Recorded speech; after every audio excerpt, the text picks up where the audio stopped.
Golden State Tank. It's Golden State Tank. What's going on, guys? Welcome to Golden State Take. My name is Johnny. For today's video, we're going to be talking about Draymond's comments in regards to Steve Kerr.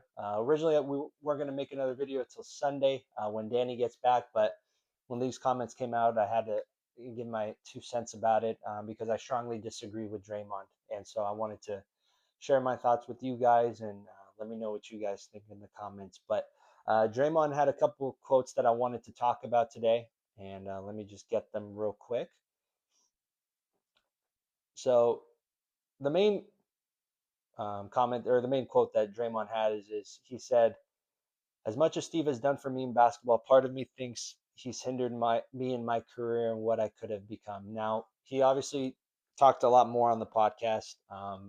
He did say a lot of nice things about Steve Kerr, so this wasn't like an attack on Steve Kerr at all. But this comment specifically irritated me, so I wanted to talk about it with you guys. And this was strictly just offensively, really. This wasn't a him as a player, offense and defense. This was strictly just his offensive ability, Draymond's and Steve Kerr, maybe not letting him get to the peak of what Draymond was capable of offensively. So I wanted to start back to Draymond in college at Michigan State. Obviously, he was a 4-year college player at Michigan State, and credit to him, every year his offensive numbers jumped up and increased.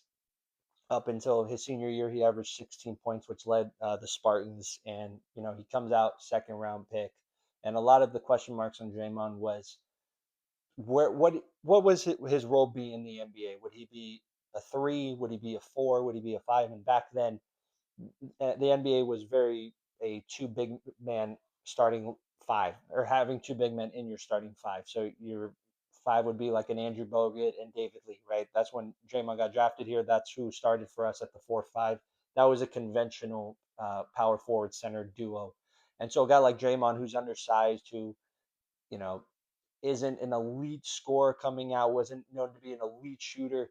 There was really not a clear role for him. And so I think that was probably the biggest reason why he fell to the second round. But nevertheless, the Warriors pick him up.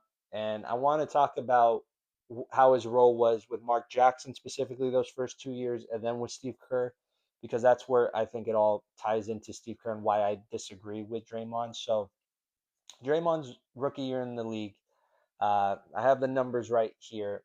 That he averaged right here.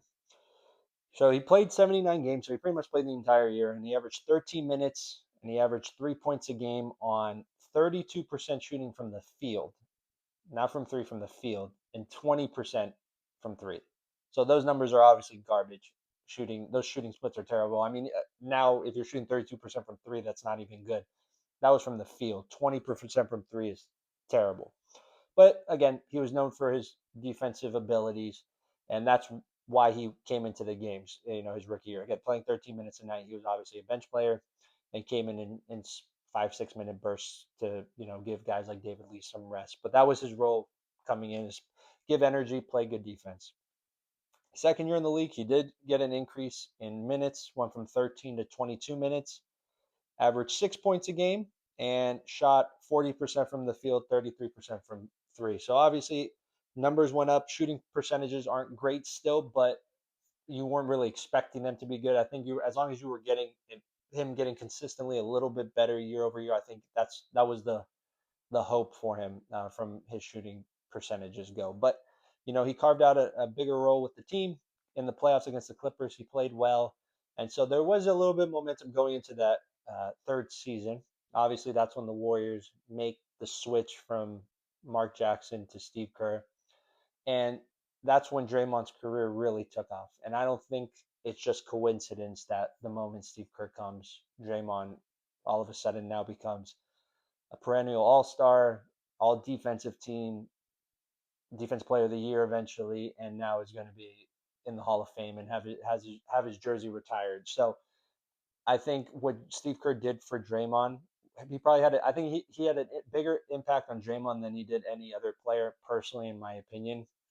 And the numbers, I think, definitely reflect that. So Draymond's third season in the league, he becomes the full-time starter, 31 minutes a night, and he goes from 6 points the previous year to 11 points. Shooting percentages come up a bit from 44% from the field, or to 44% from the field, still 33% from three. But going into that first preseason, David Lee obviously gets hurt, and Draymond goes into the starting spot at the four, and the Warriors start off strong that year.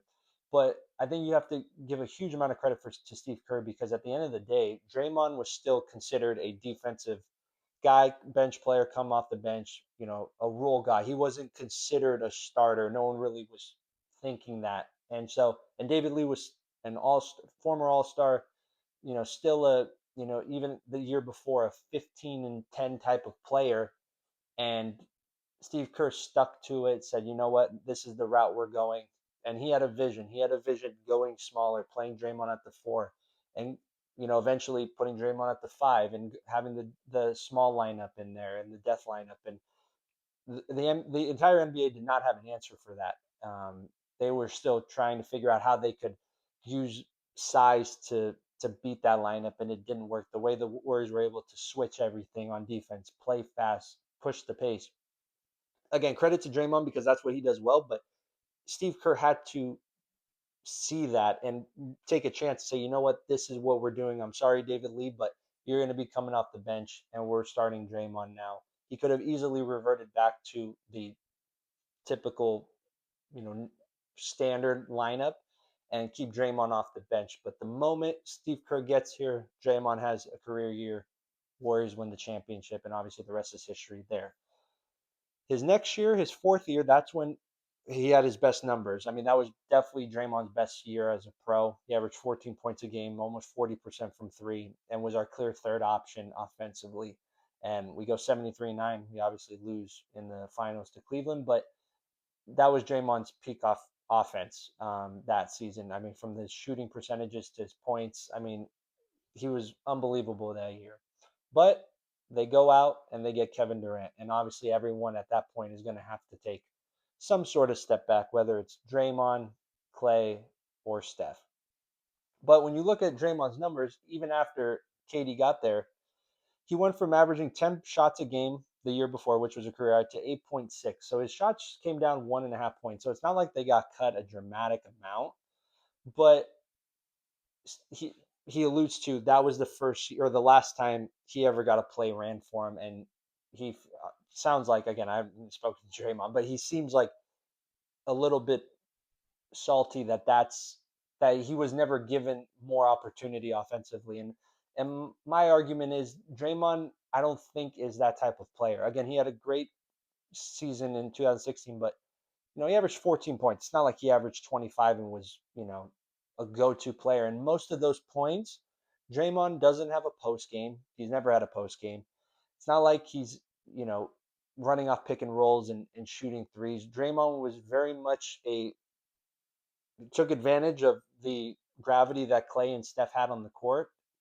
They had to get doubled. They had to leave somebody open. They opted to leave Draymond open, and he knocked down his shots. But it was very rare you saw Draymond, really pushing his offensive game in isolation and creating things on his own. But you come in or you add Kevin Durant to this mix, and he says, "I never got a play call for me after that." And my response is, well, yeah, no shit, you're not getting a play ran for you. You have Steph, KD, and Clay all in their prime on the court with you. Like, why would you get a call ran for you? Like, again, if I'm a coach, there's no way I'm running a play for Draymond when I have those guys on the court. That's just, I mean, Kevin Durant's the most versatile offensive scorer we've ever seen. Steph Curry is the best 3-point shooter of all time. Clay's, you could argue two, but definitely top five best shooter of all time. Like, there's so many other more talented offensive players on the court. Like, there's no need to run plays for you. And where I really get irritated is, okay, I'll even give you that argument and say, well, KD came and that stalled your offensive game. KD was only on the team for 3 years. When KD left back in 2020, and that was the half a season because of COVID. Clay was out with the torn ACL. Steph Curry played like 4 games and then he broke his wrist and was pretty much out the rest of the year. Obviously, KD went to Brooklyn. So Draymond's playing with guys like Marquise Chris, Kai Bowman, Glenn Robinson, Alec Burks, a rookie Eric Paschal, like guys who in a couple years wouldn't even be in the league anymore. Like this was his opportunity if he was really that offensive player to show it. There were all the shots in the world from him. I mean, D'Angelo Russell was there, but D'Angelo Russell, even at the time, yeah, he was a good player coming off an All Star season, but like D'Angelo Russell wasn't a guy that was going to require the the shooting of a or the opportunity of a Steph or a KD. Like D'Angelo Russell was a good player at that time, but he wasn't anything special. He didn't move the needle. And even if he did, there's someone else has to take the shots. And so going into that season or in that season, you would think Draymond's offensive potential would have come out and shown. And that season, Draymond averaged 8 points per game. And his shooting percentages were 38% from the field, 28% from three. And I think that's where the argument, I don't think he has much to argue because, again, he had all the opportunities in the world to produce offensively for himself, not for others, but to score himself, and he didn't. The following year, Clay's still out, and then he tears his Achilles, so you know he wasn't going to come back for that year. You have Steph coming back. You have Wiggins in his first full year with the team, and Wiggins at the time was, I mean, his stock was low coming from Minnesota. It's not like Wiggins was like we were expecting Wiggins to have the season he did with the Warriors and the efficiency he had. Like a lot of people weren't really high on Andrew Wiggins, but he's coming in as your second option with Clay out. You have Kelly Oubre, and this was even before Jordan Poole took off. Jordan Poole was borderline in the NBA halfway up until that second year, and then he kind of started taking off. But before that, there was a huge question mark on Jordan Poole and what he was going to be in the NBA. And then you had a rookie James Wiseman who they brought him along slowly, and you know you can blame Steve Kerr for that, but who knows what happened with James Wiseman. But my point is, there was another opportunity that year for Draymond to at least be a third option, and Steph needed that. Steph was averaging 33 a game. He was the scoring leader that year. He's getting double, triple team. He needed somebody to take some sort of pressure off of him. Again, I like Wiggins, but Wiggins throughout his career comes and goes. You know, he has some good games, bad games. He's up and down. Kelly Oubre, same thing. Draymond could have been that for there was an opportunity for Draymond to be that offensive producer to help the Warriors. And that season, he averages what is the average? 7 points per game.